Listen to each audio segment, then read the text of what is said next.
حضرت ابن عباس رضی اللہ تعالیٰ عنہ فرماتے ہیں کہ ایک مرتبہ رسول اللہ صلی اللہ علیہ وآلہ وسلم 2 قبروں پر گزرے تو آپ صلی اللہ علیہ وآلہ وسلم نے فرمایا کہ ان دونوں قبر والوں کو عذاب دیا جا رہا ہے اور کسی بڑے گناہ پر نہیں۔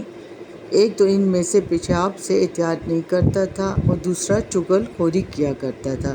پھر آپ صلی اللہ علیہ وآلہ وسلم نے ایک ہری ٹہنی لے کر بیچ سے اس کے 2 ٹکڑے کیے اور ہر ایک قبر پر ایک ٹکڑا لگا دیا۔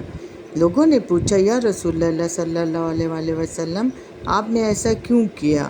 آپ نے فرمایا شاید جب تک یہ ٹہنیاں خشک نہ ہوں ان پر عذاب میں کچھ تخفیف رہے۔